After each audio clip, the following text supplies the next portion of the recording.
పశ్చిమ Godavari కొండేపాడులో food poison కలకలం రేపింది. బజ్జీలు తినడంతో 10 మందికి తీవ్ర అస్వస్థతకు గురయ్యారు.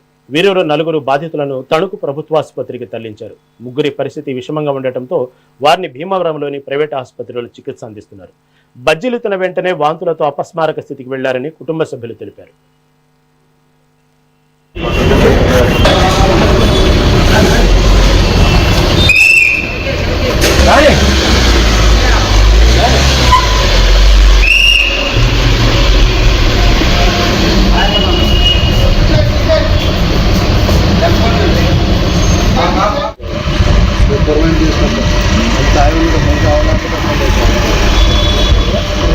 ఈరోజు ఉంగుటూరు నియోజకవర్గం పశ్చిమ గోదావరి జిల్లాలో గణపవరం మండలం కొండేపాడు గ్రామంలో అక్కడ మైదా పిండితో బజ్జీలు వేసుకుని తినటం వల్ల 12 మందికి అవస్థకు గురయ్యి ఆరోగ్య పరిస్థితి కొంచెం ఇబ్బందికరంగా ఉంటే వాళ్ళందరినీ కూడా ఇమ్మీడియట్గా అధికారులు అక్కడ ఉన్న ప్రజాప్రతినిధులు అందరూ కూడా హాస్పిటల్కి షిఫ్ట్ చేయటం.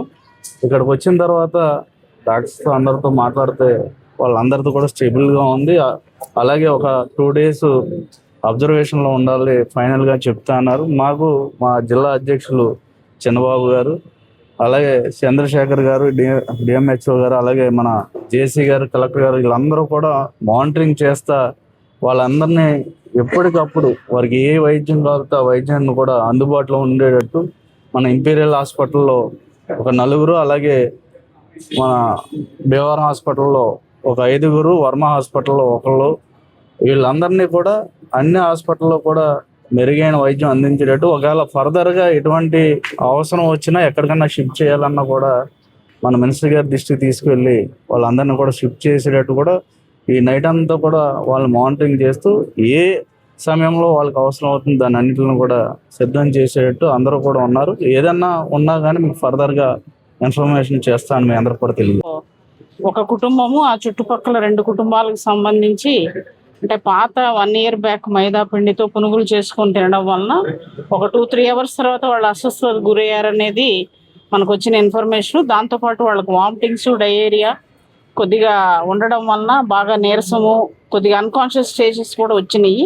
కాబట్టి ఇక్కడ అన్ని హాస్పిటల్స్లో కూడా మరి జిల్లా కలెక్టర్ గారు, గౌరవ ఎమ్మెల్యే గారి సూచనలతోటి అంత అప్రమత్తంగా ఉండి మానిటర్ చేస్తూ ఉన్నాము. కొద్దిగా 1-2 MRI కూడా అవసరమయ్యే పరిస్థితి ఉంది. ఒక చిన్న బాబు కూడా ఎఫెక్ట్ అయి ఉన్నాడు, 2 ఏళ్ల బాబు. కాబట్టి వీళ్ళకి ఇప్పుడు ప్రస్తుతానికైతే స్టేబుల్గా ఉన్నారు. అది ఫుడ్ అనాలిసిస్కి అయితే పంపించడం జరిగింది. పునుగులను వాళ్ళు వాడిన మైదా పిండి, నూనెని ఫుడ్ ఇన్స్పెక్టర్ ద్వారా శాంపుల్ మేము టెస్టింగ్ పంపించాము. రేపు సాయంత్రం కానీ ఎల్లుండి కానీ రిపోర్ట్ కూడా వస్తుంది. అప్పుడు దాకా వీళ్ళు ఎవరికి కూడా ఏ ప్రమాదం లేకుండా అన్ని హాస్పిటల్స్ యాజమాన్యాల వాళ్ళు, ఈ 3 హాస్పిటల్స్ వాళ్ళు కూడా చాలా నిరంతరం పర్యవేక్షిస్తూ మేము కూడా వాళ్ళని చూసుకుంటూ ముందుకు తీసుకెళ్తాము. ఎక్కడ కూడా ప్రాణాపాయ పరిస్థితి అయితే వచ్చే పరిస్థితి ఇప్పటికీ లేదు. సో మిగిలిన నివేదిక వచ్చిన తర్వాత మిగిలిన ఇన్ఫర్మేషన్ మీకు తెలియపరచుకోం.